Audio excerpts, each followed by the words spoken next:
இந்த சேனலுக்கு புதுசுன்னா இந்த ரெட் கலர் சப்ஸ்கிரைப் பட்டனை கிளிக் பண்ணிடுங்க. கூடவே பெல் ஐக்கானை கிளிக் செஞ்சுருங்க. அதில் உள்ள ஆல் ஆப்ஷனில் செலக்ட் பண்ணிடுங்க. சரி வாங்க இப்போ வீடியோக்குள்ளே போகலாம். ஹாய் ஃப்ரெண்ட்ஸ், நான் உங்கள் கிசான் ஜென்ரல். இன்றைக்கி இந்த பதிவில் ஏப்ரல் மாத ராசி பலனை பார்க்க போகிறோம். அதுக்கு முன்னாடி கிரகநிலை எப்படி இருக்குன்றதை பார்த்துருவோம். 2025ஆம் ஆண்டு ஏப்ரல் மாதத்தில் பல மங்களகரமான யோகங்கள் உருவாகுது. புதன் பிற்போக்கு நிலையில் இருக்குது. கிரக பயிற்சியால் சில ராசிக்காரவங்களுக்கு ஏற்றத்தாழ்வுகள் நிறைஞ்சதாக இருக்கும். இந்த கிரக பயிற்சியில் புதன் பிற்போக்கு நிலையில் இருப்பதனால இதை பிரதிபலிக்கவும் மறுசீரமைக்கவும் எதிர்காலத்திற்காக புதிய நோக்கங்களை அமைக்கவும் ஊக்குவிக்குது. ஏப்ரல் மாதம் சில ராசிக்காரவங்களுக்கு திருமணம் ஆனவங்களாக இருந்தீங்கன்னா குடும்ப வாழ்க்கையை முழுமையாக அனுபவிப்பீங்க. மேலும் துணையுடன் மகிழ்ச்சியாக இருப்பீங்க. முக்கியமான விழாக்களை எடுத்துக்கிட்டால் பங்குனி வித்திரம் இருக்குது. மார்ச் மாத கடைசியில் ஏற்படும் சனி பயிற்சியினால் சில ராசிகள் கோடிகளை குவிக்க போகுது. அதையும் பார்த்துடலாம். வர்ற மார்ச் 29ஆம் தேதி பார்த்தீங்கன்னா சனி பயிற்சி நடக்க போகுதுன்னு ஏற்கனவே வீடியோ போட்டிருந்தேன் ஃப்ரெண்ட்ஸ். பார்த்துருந்தீங்கன்னா தெரிஞ்சிருக்கும். இந்த ஏப்ரல் மாதத்தை பார்த்துடலாம். ரொம்ப முக்கியமாக ஏப்ரல் மாதம் இருக்குது. இந்த மாதத்தில் ஏப்ரல் 3ஆம் தேதி செவ்வாய் மிதுன ராசியிலிருந்து கடக ராசிக்கு பயிற்சி வர்றாரு. ஏப்ரல் 14ஆம் தேதி சித்திரை 1 தமிழ் புத்தாண்டு அன்னைக்கு சூரியன் மேஷ ராசியில் பயிற்சி வர்றாரு. இந்த கிரகங்களின் பயிற்சிகள் 12 ராசிகளின் வாழ்க்கையில் எந்த மாதிரியான தாக்கத்தை ஏற்படுத்தும் அப்படின்னு நம்ம முழுசாக பார்க்க போகிறோம் ஃப்ரெண்ட்ஸ். மிதுன ராசி அன்பர்களுக்கு இந்த ஏப்ரல் மாதத்தில் பார்த்தீங்கன்னா 2025 ஏற்றத்தாழ்வுகள் நிறைஞ்சதாக இருக்கும். மாத தொடக்கத்தில் உங்கள் ராசியில் செவ்வாய் பயிற்சி ஆறுது. அதனால் இயல்பில் கோபம் அதிகரிக்கும். இதை தவிர முயற்சிக்கணும், இல்லைன்னா அது உங்கள் உறவுகளிலும் உங்கள் வணிகத்திலும் சிக்கலை ஏற்படுத்தும். 3ஆம் தேதி செவ்வாய் கிரகம் கடகராசியாக உங்கள் 2வது வீட்டுக்கு மாறுறாரு. இந்த சூழ்நிலையில் உங்கள் பேச்சில் கசப்பு மற்றும் கோபம் ரெண்டுமே இருக்கும். நீங்கள் அதை கட்டுப்படுத்தணும், இல்லைன்னா நீங்கள் சிக்கல்களை சந்திக்க நேரிடும். 4வது மற்றும் 10வது வீடுகளில் சுமார் 6 கிரகங்களின் தாக்கம் இருக்குது. குடும்ப வாழ்க்கையில் டென்ஷன் அதிகரிக்குது.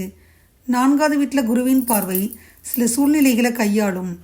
உங்கள் செலவுகளும் அதிகமாக இருக்கும். ஆனால் மாதத்தின் 2ஆம் பாதியில் வருமானம் அதிகரிக்கும் வாய்ப்புகள் இருப்பதனால உங்கள் நிதி நிலைமை மேம்படும். உடல்நல பிரச்சனைகளை புறக்கணிக்கிறதை தவிர்த்துருங்க.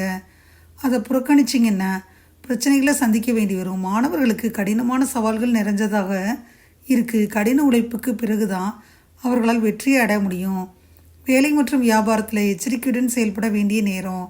இருந்தாலும் விதியின் அதிபதி கர்ம வீட்டில் இருப்பது ராஜயோகம் போன்ற பலன்களை தர்றது. இந்த மாதம் நீங்கள் வெளிநாடு செல்ல வாய்ப்புகள் இருக்குது. தொடர்ந்து முயற்சி செஞ்சீங்கன்னா நீங்கள் வெற்றி பெறலாம். திருமணமானவர்களை பற்றி சொன்னோம்னா மாதத்தின் ஆரம்பம் சற்று பலவீனமாக இருக்கும். ஏன்னா செவ்வாய் உங்கள் ராசியில் அமர்ந்து 7ஆம் வீட்டை பார்ப்பதால் சனி பகவான் 10ஆம் வீட்டில் இருந்து 7வது வீட்டை பார்க்குறாரு. இது உங்களுக்கும் உங்கள் மனைவிக்கும் இடையே அடிக்கடி கருத்து வேறுபாடுகள் மற்றும் சண்டைகளுக்கு வழிவகுக்கும். அதனால் பதற்றம் நீடிக்கும். ஆரோக்கியத்தின் பார்வையில் இந்த மாதம் கொஞ்சம் பலவீனமாக இருக்கும். 6ஆம் வீட்டுக்கு அதிபதியான செவ்வாய் மாத தொடக்கத்தில் உங்கள் ராசியில் நிற்பதுனால உங்கள் ஆரோக்கியம் பலவீனமடையும். அதனால் நீங்கள் தோல் நோய்களில் கவனமாக இருக்கணும். பரிகாரம்னு பார்த்தீங்கன்னா ஸ்ரீ கணபதி மந்திரத்தை தினமும் 21 முறை உச்சரித்தாலே போதுமானது ஃப்ரெண்ட்ஸ். மிதுனராசி அன்பர்களை பொறுத்த மட்டும் இந்த ஏப்ரல் மாதத்தில் உற்சாகமாக இருப்பீங்க ஃப்ரெண்ட்ஸ். நெருங்கிய நண்பர்கள் அல்லது குடும்ப உறுப்பினர்களுடன் நேரத்தை செலவிட வாய்ப்பு நிறைய கிடைக்கும். உங்கள் உணர்வுகளை பகிர்ந்து கொள்ள சரியான நேரம். வெளிப்படையாக பேசணும். வியாபாரத்தில் உங்கள் படைப்பாற்றல் பிரகாசமாக இருக்கும். புதிய யோசனைகளை கொண்டு வரக்கூடிய நேரம். ஆரோக்கியத்தில் கொஞ்சம் கவனமாக இருக்கணும். யோகா அல்லது தியானம் உங்களுக்கு நன்மை அளிக்கும். இது உங்கள் மனநிலையை சமநிலையில் வச்சுருக்க உதவும். இந்த மாதத்தில் உங்களை தொழிலில் நிர்வாகமே உங்களுடைய எல்லாத்தையும் பாராட்டும். தொழில் சூப்பராக இருக்குன்னு பாராட்டும். புதிய தொழில் தொடங்க விரும்பும் மிதுனராசி அன்பர்கள் சரியான நேரம்னே சொல்லலாம். வேலை செஞ்சவங்க லாபம் ஈட்டலாம். வியாபாரம் செய்யும் மிதுனராசி அன்பர்கள் லாபம் பார்க்க விரும்புனீங்கன்னா கொஞ்சம் பொறுமை அவசியம். காதல் உறவுகளில் எச்சரிக்கையாக இருக்கணும். உங்கள் முடிவுகளை திசை திருப்ப விட வேணாம். திருமண வாழ்க்கையில் நல்லிணக்கத்தை அனுபவிக்கலாம். ஆரோக்கியம் நல்லாயிருக்கும். உங்கள் நிதி மேம்படும். பட்டப்படிப்பு படிக்கும் மாணவர்கள் சிறப்பாக செயல்படலாம். மிதுனராசிக்காரவங்களுக்கு தங்களுக்கு அழுத்தம் கொடுக்கவோ அல்லது கையாளவோ முயற்சி செஞ்சாங்கன்னா அதை தவிர்த்துருங்க. உங்கள் திருமண வாழ்க்கை இப்போ மகிழ்ச்சியாக இருக்கும். வயதான உறவினர்கள் மற்றும் குடும்ப உறவினர்களுடனான உறவுகள் திருப்திகரமாக இருக்கலாம். குழந்தைகள் உங்களை தொந்தரவு செய்ய முயற்சி செய்வாங்க என்பதால் நீங்கள் பொறுமையாக இருக்கணும். அண்டை வீட்டாருடன் உறவுகள் நல்லாயிருக்கும். திருமண உறவில் நல்லிணக்கம் காண அங்காரகனுக்கு பூஜை செய்யணும். மிதுன ராசி அன்பர்கள் தங்கள் நிதி நிலையில் பெரும் முன்னேற்றத்தை பார்க்கலாம். இது உங்கள் குடும்பத்தினருக்கும் நண்பர்களுக்கும் தெரியும். நீங்கள் உங்களுக்காக மகிழ்ச்சி அடைவீங்க. அவர்களின் ஆதரவு உங்கள் நிதிலக்குகளை அடைய உதவும். பாதுகாப்பான எதிர்காலத்திற்காக நீங்கள் புத்திசாலித்தனமான நிதி முடிவுகளை எடுக்கலாம். உங்கள் நிதிநிலை மேம்பட பிரகஸ்பதிக்கு பூஜை செய்யணும். மிதுனராசி என்பவர்கள் நல்ல உத்தியோக வாய்ப்பு கிடைக்கலாம். அவங்க முதலாளி நல்ல வழிகாட்டுதலை வழங்கலாம். சம்பள உயர்வுகள் நியாயமானதாகவும் பலனளிப்பதாகவும் இருக்கலாம். இப்போ வேலை செய்யும் இடங்களில் அதிக வாய்ப்புகள் இல்லாமல் இருக்கலாம். ஊடகங்கள் மற்றும் திரைப்படங்களில் இருந்தீங்கன்னா இது ஒரு நல்ல நேரம். சட்ட வல்லுநர்கள் பொறுமையாக இருக்கணும். சில பின்னடைவுகள் ஏற்படலாம், ஆனால் வெற்றி தொடரும். மருத்துவர்கள் மற்றும் பிற மருத்துவமனை ஊழியர்கள் சிறப்பாக செயல்படலாம். நீங்கள் ஐடி ஃபீல்டில் ஒர்க் பண்ணிங்கன்னா நீங்கள் உங்களோட ஃபீல்டுக்கு நல்ல ஒரு செழிப்பான வெகுமதியை பெற்றுக் கொடுப்பீங்க ஃப்ரெண்ட்ஸ். சில புதுமையான யோசனைகளை கொடுப்பீங்க. உற்பத்தி துறையில் இருந்தீங்கன்னா தொழில் செஞ்சிங்கன்னா வாய்ப்புகள் ஏராளமாக கிடைக்கும். கடின உழைப்புக்கு வெகுமதிகளை பெறலாம். உத்தியோகத்தில் மேன்மை பெற சனி பகவானுக்கு பூஜை செய்யுங்க. புதிய தொழில் தொடங்க விரும்புனீங்கன்னா மிதுனராசி என்பவர்கள் இந்த மாதம் ரொம்ப சாதகமாக இருக்கும். உங்களுக்கு கூட்டாளிகளும் கிடைப்பாங்க. இது போன்ற கூட்டாண்மைகள் உங்கள் சுமையை குறைக்கும். மேலும் கூட்டாளியின் ஊக்கம் உங்களுக்கு அதிக தன்னம்பிக்கையும் ஊக்கத்தையும் கண்டிப்பாக அளிக்கும். மிதுனராசி என்பவர்களுக்கு இந்த காலம் நல்ல ஆரோக்கியத்தை கொண்டு வந்து சேர்க்கும். குடும்பத்தில் நல்லுறவு உங்கள் நல்வாழ்க்கைக்கு பலனளிக்கும்.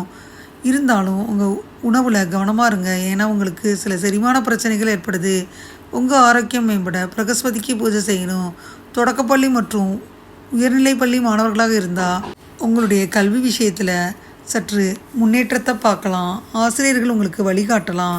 மேலும் நல்ல மதிப்பெண்கள் பெற உதவலாம். பட்டப்படிப்புக்கு பின்னாடி வெளிநாட்டில் படிக்க விரும்புனீங்கன்னா இந்த மாதம் சாதகமானது. ஆராய்ச்சியாளர்களாக இருந்தால் ஆய்வறிக்கைக்கு ஒப்புதல் பெறலாம். கல்வியில் சிறந்து விளங்க புத பகவானுக்கு பூஜை செய்யுங்க.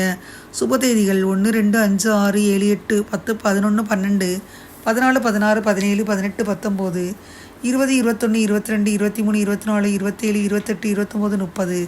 அசுப தேதிகள் 3, 4, 9, 13, 15, 25 மற்றும் 26. மிதுனராசி என்பவர்களுக்கு இந்த ஏப்ரல் மாதம் ஏற்றத்தாழ்வுகள் நிறைஞ்சதாக இருக்குது. அலுவலகத்தில் பேசும் வார்த்தைகளில் கவனமாக இருங்க. நீதிமன்றம் தொடர்பான வழக்குகளில் தீர்ப்பு உங்களுக்கு சாதகமாக இருக்கும். இந்த மாதம் உங்கள் குடும்பத்தினரிடமிருந்து முழு ஆதரவை பெறுவீங்க. மேலும் நிதி விஷயங்களில் மிகப்பெரிய நன்மைகளை பெறுவீங்க. போட்டித் தேர்வுகளை சந்திக்கும் மாணவர்களாக இருந்தால் ஆரோக்கியத்தில் சிக்கல்கள் வரலாம். மேலும் படிக்க விரும்புனீங்கன்னா படிக்கலாம். இதுவரை இந்த பதிவில் மிதுனராசி என்பவர்களுக்கான ஏப்ரல் மாத ராசி பலனை முழுமையாக பார்த்தோம். அந்த பதிவு நிச்சயமாக உங்களுக்கு யூஸ்ஃபுல்லாக இருக்கும்னு நினைக்கிறேன். இந்த பதிவு உங்களுக்கு பிடிச்சிருந்தா லைக் பண்ணுங்கள். மறக்காமல் கிசான் சேனலை சப்ஸ்கிரைப் பண்ணுங்கள். கூடவே இந்த பெல்லைக்கான ப்ரெஸ் பண்ணுங்கள். அப்போ தான் நான் வீடியோ போட்ட உடனே உங்களுக்கு நோட்டிஃபிகேஷன் வரும். தேங்க்யூ ஃபார் வாட்சிங். Thank you friends. பாய். அடுத்த வீடியோவில் பார்ப்போம்.